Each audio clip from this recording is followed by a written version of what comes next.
start that. Ah, so the screen is yours. All right, I'm going to go first here. I'm grateful. It's an honor and privilege to be able to give this presentation with my co-presenter Peter and with our host David. I'm not the gentleman that David is, so he's sensitive and said, "Don't want to call anyone out and make them uncomfortable."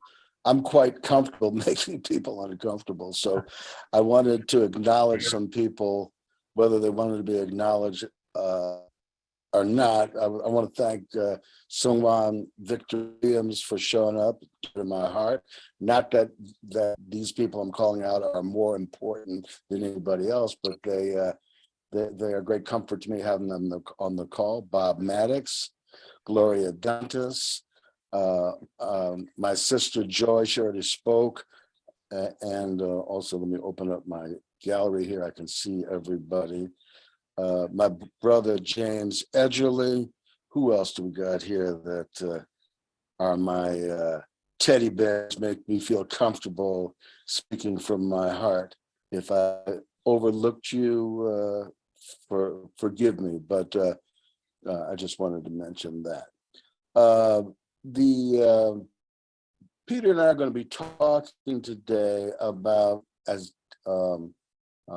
David mentioned, a providential perspective on the connection between the unfinished business of race in America, Reverend Moon's imprisonment, and the OJ Simpson murder trial. And a lot of people say, "You guys are crazy. You're connecting things that aren't connected." Well, it might appear that way, but a lot of things that appear not to be connected are very connected. And I want to just talk briefly about how Peter and I are connected, because a lot of people would say, "How are you getting these two brothers together? They're so different." But one of the things we've had in common is a passionate love of Jewish mysticism, the oral tradition, which is referred to as Kabbalah. And it's very similar to divine principle in that it illuminates a deeper understanding of the sacred text. So not everything is literal. There's powerful symbolism. And Jesus was a master Kabbalist. So in order for Father to get the inheritance from Jesus, he became a bit of a Kabbalist himself. And Peter will talk, maybe reference that too, in terms of his connecting Father's work with Jewish mysticism. But one of the premises of Kabbalah, this is not going to be a talk about Kabbalah or Jewish mysticism, but I just wanted to use it in the beginning introduction, is their understanding is that there is a world that preceded this one, which was called the endless world. And in it, we were there, no such thing as individuals the way we know it now. We were all one. It was kind of the kingdom of heaven, but there was no gender. We were all just souls together. And in order to become conscious, God created a division, and this circle was cut. So the person who you were right next to, once it became linear, were the furthest away. So Peter and I, in the previous world, we were directly right next to each other, and now we're appear to be on opposite sides of the spectrum. And I just want to illustrate some of that in terms of our, I would say we have a providential Cain and Abel role, clearly with me in the Cain position and Peter absolutely in the Abel position. And when I was a little kid, I was what we both have in common is we're loyal sons. And my parents were born again atheists. So I wanted to show my parents at every turn that I'm a good atheist son. And I was a ferocious football player, a 6-year-old. Everybody wanted to be on my team because for me, it was life and death. It wasn't recess. It was the reason I lived. But I would ask them, "Do you believe in God?" They said, "Of course I believe in God." This is 1956, right? And they say, "Oh, yeah, I believe in God." I said, "Well, you can't be on my team." Okay. So, but I had a friend who was Catholic, and he told me about heaven and hell and all this stuff. And then I had this dream about God and heaven and hell. It was so scary. So I went to my dad, who was everything for me, and I said, "Dad, 4 a.m, and they're trying." My mother saying, "Johnny, you got to go back. It's too early," right? My father says, "Oh, did you have a dream? Bad dream? Scary dream?" I said, "Yeah." And I told him the whole dream about everything. It was so scary. He says, "Oh, is that what it was? Oh, forget about it. That's just God. God is just for poor people. That's something that the rich people made up and told the poor people to believe, so to keep them in place. You don't have to. There's no heaven and hell. There's no God. But it didn't really make my fears go away. And I'm going to ask Peter to share your experience about how your father shared about God with you, because it kind of illustrates the contrast and the difference in our Cain and Abel roles. Okay, well, when I was 3, I recall very clearly, my father sat me down against the wall, and he sat down next to me, and he said, "Now, Peter, God is your real father, and he's invisible, and he knows everything you're thinking. And if you ever need any help, just ask him." And a little bit later, he taught me the most important element of the Lord's Prayer, but the whole Lord's Prayer. But he emphasized when we ask to forgive us our debts as we forgive our debtors, he emphasized that you have to forgive people that you have a grudge against. And I said that prayer every night. All right. So you can see that Peter and I started off in different directions. So this talk that we're getting ready to share about the unfinished business of race in America and the connection between Reverend Moon's imprisonment and the OJ Simpson murder trial, it's been cooking on the back burner for about 20 years before we could become the left eye and right eye. And, you can see with one eye, but you do need 2 eyes for depth perceptions. Imagine the different directions we went in. Peter is trying to understand the deepest questions of life and asking God. And I'm trying to avoid God the best I can, because the whole thing's scary for me. So I'm trying to find love with humanity. And if you think I'm intense now, I was about 4,000 times more intense the further back you go. And it was like my hair was on fire and I'm running, and people say, "Well, what a fascinating guy." And I was entertaining for the WASP world that I grew up in. But I found I had a destiny with my queen, Sandra, who was the first African-American member to join that Reverend Moon referred to as the pearl of the Western movement. So God knew that there needed to be some foundation in place. So I had a number of experiences in the Black community, and I experienced for the first time being accepted, saying like, "Boy, you're intense, you're weird." I was embraced. And, they've done these experiments with geese, where they have a mother goose and they lay the egg. They take the mother away after the eggs are hatched, and they have a man, and they take the sweat from his shirt and put it over the eggs in the incubator. And then when the eggs are hatched, and before the eggs are hatched, the man talks to the eggs. And so they hear the man's voice and the smell. And then when the eggs are hatched, they bring mother back, but the chicks follow the man, not the mother goose, right? So for me, the people who I found acceptance from for Black, so I identified as a Black man. In fact, I had a providential delusion. I believed I was the second coming of Malcolm X. Right? Now, this was all just, from one hand, it's crazy, but it was in preparation for being Sandra's spouse. And in this presentation, I think Peter has the deeper connection with the providence and the significant why Reverend Moon was emotionally and spiritually crucified, and the providential significance of these events. Mine is more, I'm more of a poet. Mine is more an emotional truth, something from the gut. And but Peter, in the able position, it turns out that Peter, the Jew in me, who couldn't deal with the burden of being Jewish. So in the story in the Bible, when Cain kills his brother, Cain's after God asks, "Where's your brother?" He says, "I don't know." And then God says, "Your brother's blood is crying from the ground." And then he says, "Oh my God, am I my brother's keeper?" And then he realized, I can't deal with the burden.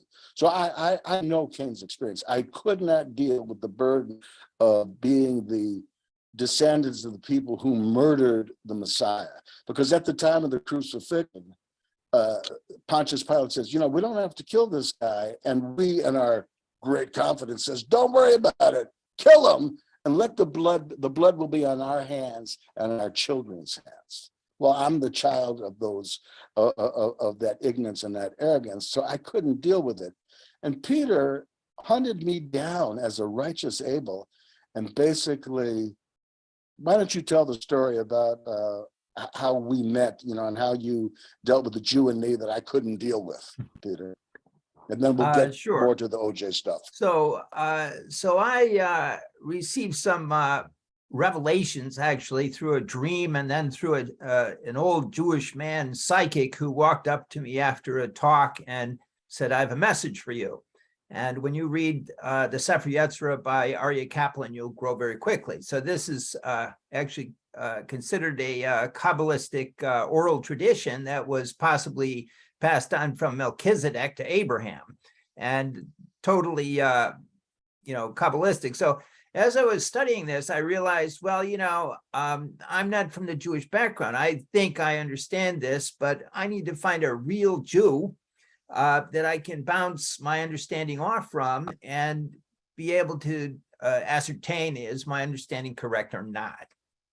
And so in my area, there was this guy, John Lowen, whom my X-ray vision identified as a real Jew. And so I pestered John with this topic, and eventually scared the bejesus out of me, but go ahead, I'm interrupting. Yeah, and eventually got feedback, and it became clear that I was actually clearly understanding, but it didn't really become substantial until I bounced it off real Jews. So this kind of paralleled itself out. Peter, as a righteous Abel, went inside of Cain because, Cain and Abel, Father says, represents Lucifer and Adam. So Lucifer had a feeling of being unappreciated because you can't see yourself. You don't know who you are until someone sees you, because that they say, what, eyes are the windows of the soul, but no one can look into their own eyes. Peter looked into my eyes and I felt judgment, because my ancestors who have been hiding all this time, they could not escape righteous Abel Peter, who loved them more than they hated themselves. That's the power of a real Abel. And I took that and I applied that in my relationship with Sandra. The part of the Black world that has been so persecuted, they can't tell their real story. So the reason I'm sharing this topic with Peter is I got the inside story from Sandra on what the journey of being Black in this movement is, because when Father went into, before he went into prison, he said that if I was a Presbyterian, we wouldn't even be having this trial. So he's saying, so Father identified his trial as a racial issue. And in response to that, because John Lowen is a righteous Abel, he said, I'm not the only one who suffers from this. So he created Minority Alliance, right? Now, we also know at the time of Christ that Jesus was attacked directly by Satan. Why?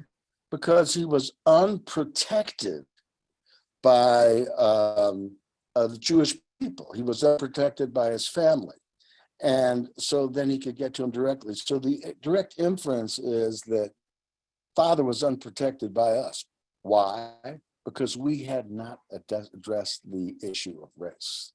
And I don't have time to get in the full story of Sandra's life, but I know Sandra was not a human being in the eyes, not a member in the eyes of people. Now we celebrate like, oh, the first Black sister who joined, the first Black member who joined, who stayed, right? But she was, let me just, don't quote me, but she was just a nigger who joined and people didn't know. How'd she get in? She was like Aunt Jemima, the maid.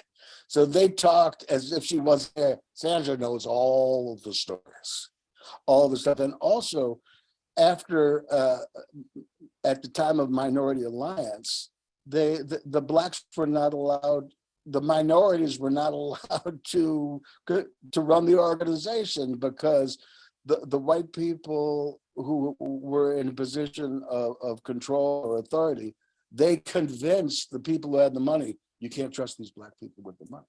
And then someone took Sandra aside and said, and they said, we'd like you to run it because, you know, things weren't going well. And they said, they showed her the books, and she could see where money was being siphoned off for lots of projects that had nothing to do with minority lands. And they said, they said to her, it's a mess, half the money's gone, all this other stuff.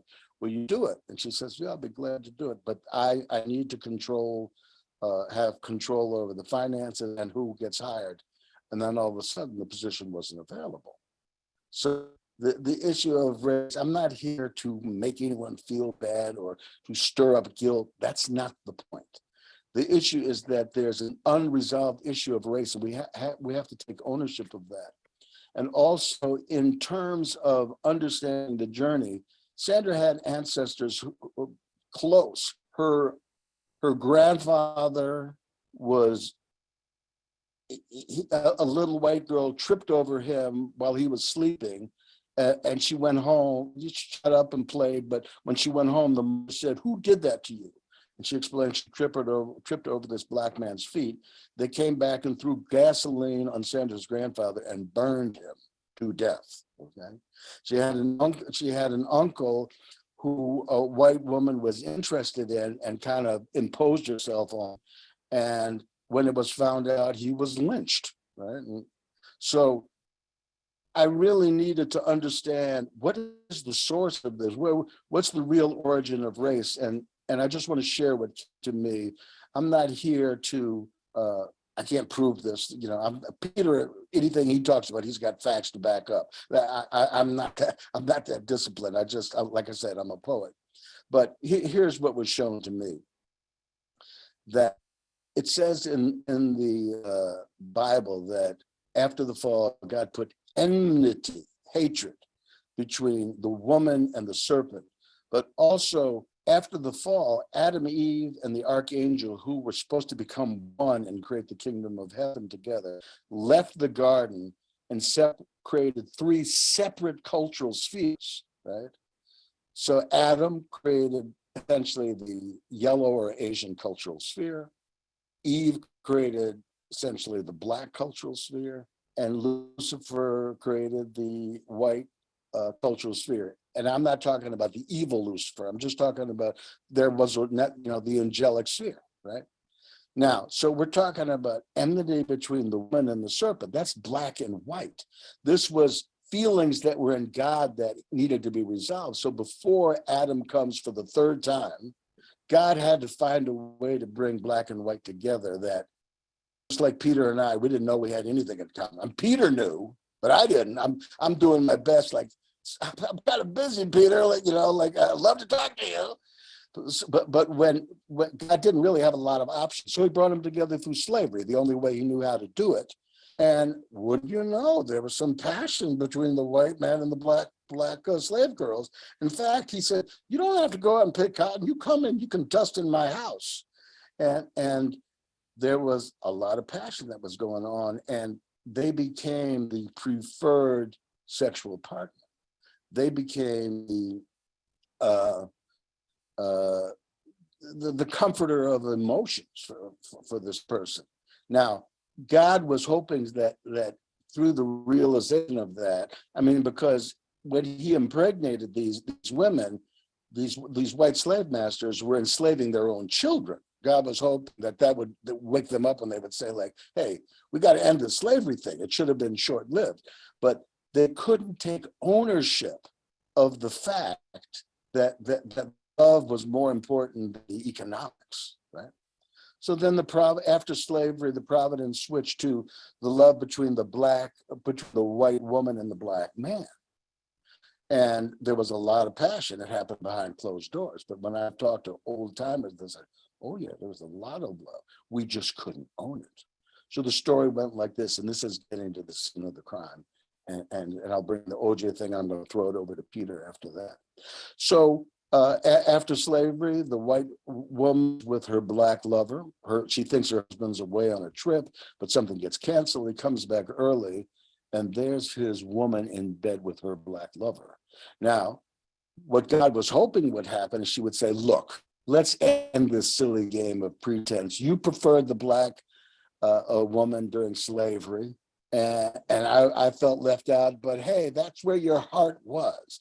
And now I'm drawn to this is the man that I love. We don't have to pretend. We can just, it's a new day. But she couldn't do it, didn't know how to do it.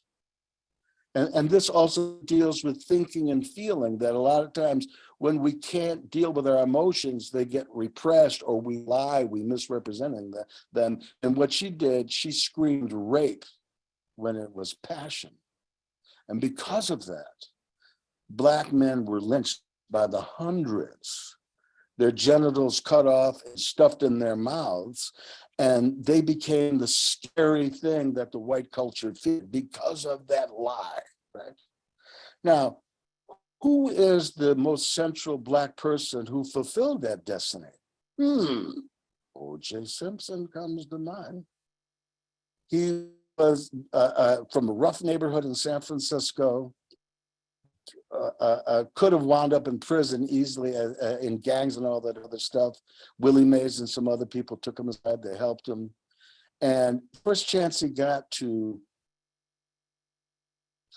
with a white woman, they had this marriage, and it was acceptable because OJ was an exceptional Black man in the early days that found a way to win the trust and the hearts of the white culture. So a lot going on here. And the last thing I want to say is just in my journey with Sandra, I realized that what we had done in murdering Jesus was much worse than the fall.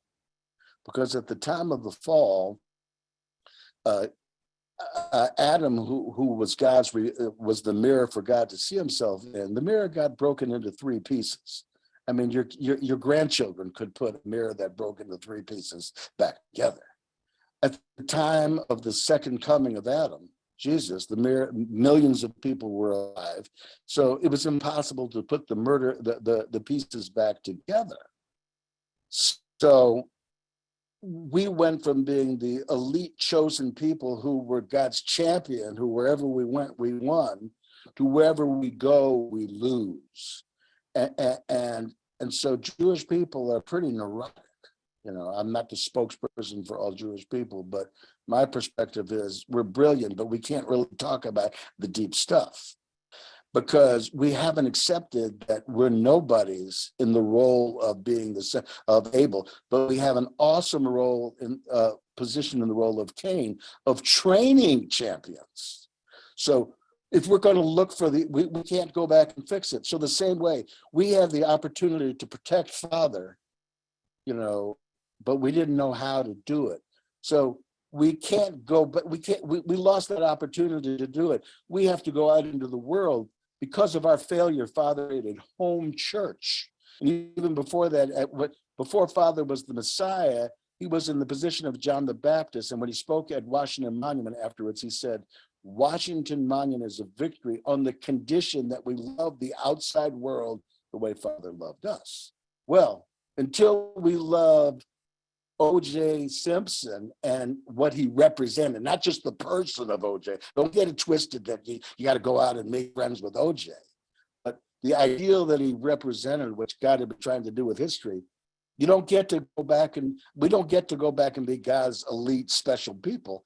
I get to be a supporter of the Peter Nordquist of the world and share my wisdom that comes from hating myself for thousands of years. So there is a definite link between our not being able to support Father and this key issue of race and how things played out with OJ, because after the verdict was announced, the white world went into mourning saying, this is a travesty. Black world had a celebration. Very interesting. Peter, you're going to go beyond feelings and speak to some facts here. Let me pass it on to you. Okay, well, I'm going to share my screen and read my segment because that'll make it within David Rosenbloom's time. limit.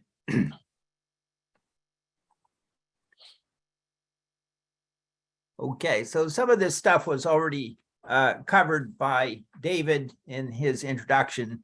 So I'm going to skip that stuff and then get to the key point that alerted me to the connection between Father and OJ.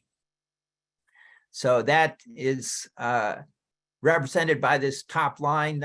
Jesus is in the position of Reverend Moon, or Reverend Moon position of Jesus, and then OJ Simpson is similar to Simon of Cyrene, who was forced by the Roman soldiers to carry the cross of Jesus. So just to remind us from modern English, prejudice is a decision formed without due examination of the facts or arguments necessary to a just and impartial decision. So there are links as footnotes. People can, I'll make this available. People can visit these links if they want to. Jesus warned us against this sort of thing in Matthew. Do not judge or you will be judged. For with the same judgment you pronounce, you will be judged. And with the measure you use, it will be measured to you. Why do you look at the speck in your brother's eye, but fail to notice the beam in your own eye? How can you say to your brother, let me take the speck out of your eye, while there is still a beam in your own eye? You hypocrite. First take the beam out of your own eye, and then you will see clearly to remove the speck from your brother's eye. So David covered this next summary of Reverend Moon's trial. And so then I was recently thinking about the OJ Simpson case occurring 10 years after Reverend Moon's unjust trial, conviction, and imprisonment, and considering that it parallels the role of Simon of Cyrene with Jesus of carrying the cross of unjust persecution. Recall that it was Simon of Cyrene who was forced by the Roman soldiers to carry the cross of Jesus. Okay, so the day the OJ verdict was announced to the world was a holy day, the 8th true foundation day for the nation of the unified world. It was October 3rd, 1995. I was driving Reverend White, a Black minister and English professor from Brooklyn, New York, to hear Reverend Moon's Holy Day speech. What would Reverend Moon think about OJ Simpson, the most popular and famous Black man in America at that time, marrying a blonde-haired white woman? Here's a paragraph from that Holy Day speech that answers this question. Nobody throughout history has been matching people from opposite extremes of race and culture to one another except Reverend Moon. Because of this, all manner of evil labels have been given to True Father. What do you feel? Is it a good thing for Father to do this or not? Good. Suppose there is a white couple with brown hair and blue eyes. They face one another and smile. Then there is another couple. The female has golden hair and blue eyes, and the male has black skin and black hair. This couple face one another and smile lovingly. Which looks more beautiful to you? The second one. When the sun is shining on these two couples, the interracial couple will shine far more. However, if a couple of the same coloring stand together, it is not so stimulating to watch. Looking at your spouse's face, if it has the same color and the same shape with the same kind of eyes and nose, it isn't so stimulating. When God looks upon these two different couples, which couple would attract his attention most, the first or the second? The second. Okay, on the way to Tarrytown, Reverend White expressed to me his concern about what would happen in America if OJ Simpson were to be found guilty. My response was that I thought that he was innocent. Reverend White listened attentively to my explanation. I had read in the newspaper that due to there being no hole in the glove for OJ's blood to leak out of, the prosecution had begun to say that OJ must have committed the murders with only one glove on. This seemed extremely far-fetched. There were two bloody gloves. It was obvious to me that the murderer had committed the crime with two gloves on and had purposely taken them off and left them there. Yet none of the talking heads seemed to notice. As we were driving back from Tarrytown to Brooklyn, the innocent verdict in the OJ case was announced over the radio. There were an estimated 95 to 150 million people who tuned in to listen to this. There's a lot more to the story that most people have not heard, such as the fact that the race card was played by the defense based on whistleblower information from an LAPD member provided to real crime author Steven Singler, whose book proposal was leaked by the prospective publisher to the prosecution, the defense, and the New York Times. It explained how and when Mark Fuhrman took one of the two bloody gloves from the crime scene and planted it behind OJ's house in an attempt to implicate Simpson, who, as we shall see from witnesses at the airport and on the flight, had no cut on his finger en route to Chicago to make a Hertz rental car commercial. Chicago police then confirmed OJ's version of how he cut his finger on a glass in his hotel room when they found broken glass in the sink with blood on it, according to one of two lead detectives, Tom Lang. Upon quickly returning to LA to take care of his children, OJ voluntarily gave a blood sample to the police. Instead of walking down the hall and depositing the blood, the detective put it in his pocket and carried it around with him while visiting the crime scene and OJ's house for the next 6 hours, planting blood with police test tube blood preservative chemical in it. Singler added to his book that was eventually published immediately after the trial and reissued it in 2016 as a Kindle edition available at Amazon for $5.99. So that book is Legacy of Deception and Investigation of Mark Fuhrman and Racism in the LAPD. So there are these are links to recent podcasts featuring Steven Singler about the significance of the OJ Simpson case as a turning point in the ethics of modern news media. So from this video link, Fact or Fiction OJ, which is on YouTube, these are pictures that I grabbed from that video. These are 8 witnesses testifying about when OJ got the cut on his finger. So these first 2 pictures, Michael Norris and Michael Gladden met the limo at the airport. They dealt with the baggage, and Michael Gladden got the signature, got the autograph of OJ, and both of them testified he didn't have any cut on his finger. This is the captain of the flight. When he heard OJ was there, he went back to talk to him in first class. He shook his hand and said he'd acted perfectly normal and there was no cut on or Band-Aid on his finger. This person was also on the flight, world famous sports photographer, best friend of Muhammad Ali. And so he noticed OJ and went and talked with him and also said nothing unusual, no cut, no Band-Aid on his finger. This person was in the aisle, across the aisle from OJ, and he specifically looked at OJ's hands to see if OJ was wearing a championship ring. Also, same testimony, no cut. This person was the Hertz employee, Jim Merrill, who picked up OJ at the airport, and he said there was no cut, no Band-Aid, etc. Then, I deleted one guy. There was another accidentally deleted. There was another Hertz employee who picked up OJ the next morning after he had heard that his wife had been killed, ex-wife. And at that point, that witness said, yes, then he had a very clearly a nasty cut on his middle finger of his left hand and a Band-Aid, and it was bleeding still.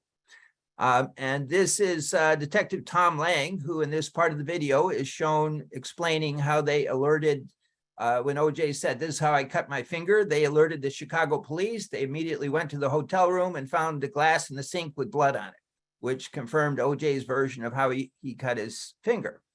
So the conclusion is that blood from a non-existent cut could not appear at a crime scene that OJ didn't have time to be at.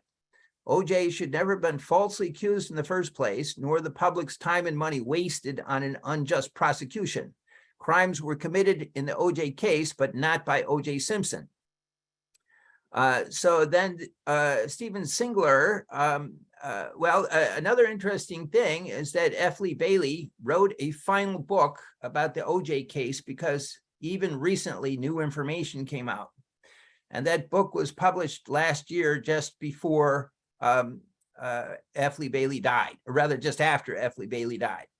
So in that book, he said the FBI rumor mill had told him that the actual perpetrators were 2 mafia collectors who killed Nicole Brown and Ron Goldman without permission, and they in turn were bumped off by the mafia. So these links are extremely interesting. This is F. Lee Bailey's book. And the point that Stephen Singler brings out, who was the author, just to remind you, he's this guy who authored this book. This book, the information in it was the core of the defense, became the core of the defense. But as soon as that information was leaked by the LAPD whistleblower and then given to this guy, who then he gave it to his publisher, and then that publisher was worried about their culpability withholding evidence, legal ramifications if they didn't turn this over. So they did turn it over. They sent it to the prosecution, the defense, and the New York Times. So as soon as that information came out, and it all proved to be 100% true, immediately they should have dropped the investigation of OJ and investigated corruption within the LAPD. And that's what did happen several years later. There was the biggest cleanup of a police department in US history. So I'm guaranteeing you OJ is 100% innocent, and anybody who thinks that he's guilty has not looked at the evidence. Now, the interesting thing that comes to light further for Stephen Singler, which he emphasized in his podcasts, is that this trial was a turning point where the news media could have gone the straight and narrow. Instead of just not caring about truth or innocence, they cared about money. They cared about sensationalizing and dragging it out as long as possible to line their pockets. And interestingly, 100 years earlier, the trial of the century, 1892, was the Lizzie Borden case. People are still writing books, and legal scholars are still discussing it today. And part of the reason is because she was the lady was innocent, but her life was destroyed by the rumors of, oh, is she guilty or not guilty? And by the news media at the time, which was just journals and newspapers, and just to sensationalize it for as long as possible to make as much money as they could. And with Peter, that's it. Thank you for Peter, listening.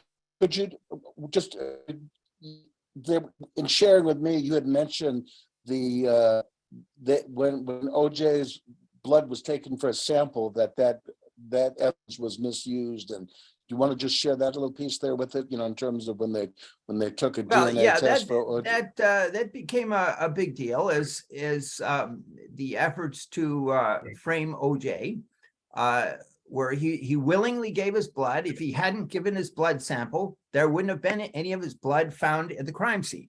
But this is drawn out in great detail in the trial, and they've so when this was purported that the LAPD planted the blood evidence, they brought in the FBI to test for this preservative.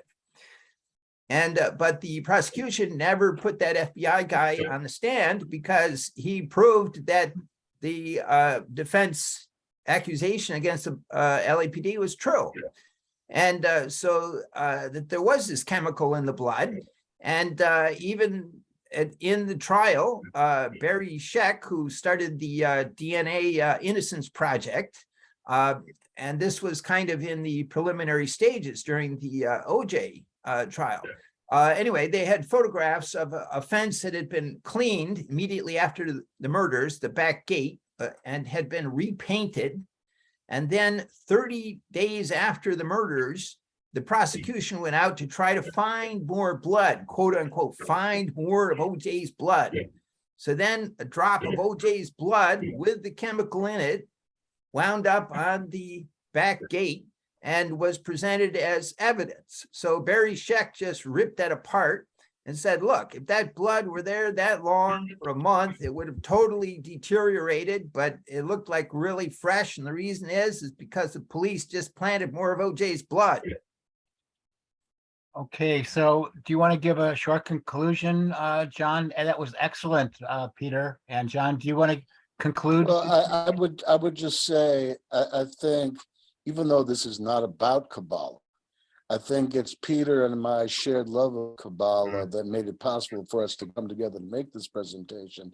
And the purpose of Kabbalah is not to get anyone to take a certain point of view that I agree with you or I disagree with you, but to be open to looking at things from a deeper perspective. So there are only seeming contradictions, and the contradictions comes from our unprocessed emotions. So I want to invite everyone to just be compassionate with yourselves. We all have unresolved emotions, and before we get into debates over our thoughts reflect our unprocessed emotions, because we live in the stream of our feelings, and we try to understand what we're feeling with our thoughts. But if we are in denial of unresolved issues, we can't really think. And I think the fact that there was such division between black and white on the outcome of the OJ Simpson trial reflects on the history of America, that we haven't really processed this deep passion between black and white. We haven't been able to own it. I know it because I have a Messiah who is a black woman who has, I didn't get saved by true parents. My subjective experience was I was saved by Sandra, who got the inheritance from true parents. So I know there's a lot of passion between black and white. We just need to be able to get it more intelligently. Okay,